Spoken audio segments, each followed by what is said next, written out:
Sir आपसे जानना चाहेंगे, हम अक्सर ऐसा देखते हैं जब भी बात ब्रेन स्ट्रोक की आती है तो ठंड में जो उसके केसेस हैं वो काफ़ी ज़्यादा बढ़ जाते हैं, और खासकर अगर हम दिन की बात करें तो दिन में जो ब्रेन स्ट्रोक के जो केसेस हैं काफ़ी ज़्यादा आते हैं। मैं आपसे जानना चाहूँगी ऐसा क्यों होता है, और किन खास चीज़ों का या प्रिकॉशन लेने की लोगों को ज़रूरत है ताकि इससे बच सके। जी, आपने बहुत सही कहा कि जाड़े के दिनों में ब्रेन स्ट्रोक के रोगियों की संख्या बहुत ज़्यादा बढ़ जाती है, जिसमें पैरालिटिक अटैक होता है। ऐसा दो कारण से होता है। जाड़े के दिनों में क्या होती है कि धमनियाँ सिकुड़ती हैं। जैसे व्यक्ति सिकुड़ करके रहता है कि हीट कंजर्व रहे, अपने को गर्म रखे, उसी तरह जो रक्त प्रवाह जिस आर्टरी से, वेन से, धमनियों से हो रहा है वो भी सिकुड़ जाती हैं, जिससे ब्लड प्रेशर बढ़ने की संभावनाएं हो जाती हैं। और जब ब्लड प्रेशर हाई हो जाता है, अगर आप उसके अप्रोप्रिएटली दवाई नहीं ले रहे हैं, तो वो इतना हाई हो जाता है ब्लड प्रेशर कि नस फट सकती है ब्रेन की, और हिमोरेजिक स्ट्रोक हो सकता है। तो ये एक एक कारण होता है जिसके कारण से ब्रेन में ब्लड लीक हो जाता है और पैरालिटिक स्ट्रोक आ सकती है। दूसरा जो कंपोनेंट है जिसके कारण से स्ट्रोक होने की संभावनाएं बढ़ जाती हैं जाड़े के दिनों में, वो ये है कि जाड़े के दिनों में जो रक्त है वो गाढ़ा हो जाता है, विस्कोसिटी बढ़ जाती है। तो जब वो विस्कस हो जाता है, गाढ़ा हो जाता है, तो फ्लो जो होता है ब्लड का, जितना प्रवाह होना चाहिए आसानी से उतना नहीं होता है, स्लगिश हो जाता है प्रवाह, और उस कारण से भी ब्रेन स्ट्रोक की संभावनाएं बढ़ जाती हैं, और ब्रेन स्ट्रोक के रोगियों की संख्या भी बढ़ जाती है।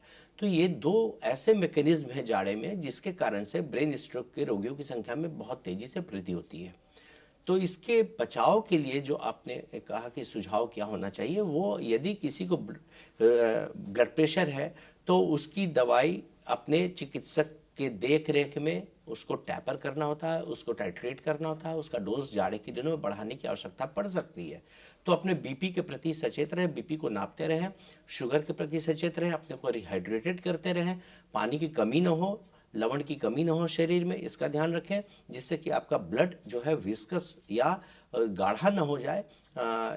इसका विशेष ध्यान रखना जरूरी है। और चिकित्सीय देखरेख में जिनका रक्त गाढ़ा है या फिर जिन्हें ब्लड थिनर या एंटीप्लेटलेट्स एजेंट की एडवाइस दी गई है, वो चिकित्सीय देखरेख में उसको जरूर से नियमित रूप से खाते रहें, उसे बंद न करें। जी।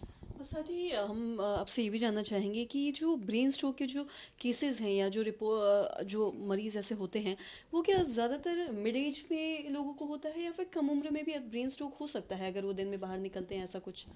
सामान्यतः ब्रेन स्ट्रोक ज़्यादा उम्र वाले लोगों में होता है, जिसमें कि आर्टरीज जो है स्टिफ हो जाती है। जो आर्टरी धमनियों के अंदर की जो जितना लचीलापन होता है, वो एज के साथ साथ लचीलापन कमते जाता है। तो जब लचीलापन आर्टरीज के अंदर, धमनियों के अंदर कम जाता है, तो उसमें हाई ब्लड प्रेशर को एडजस्ट करने की क्षमता कम जाती है, और इस कारण से लीकेज होने की संभावनाएं या ब्रेन हेमरेज होने की संभावनाएं बढ़ जाती हैं। तो सामान्यतः ज़्यादा उम्र के लोगों में ये ज़्यादा देखा जाता है, कम उम्र के लोगों में कम होता है।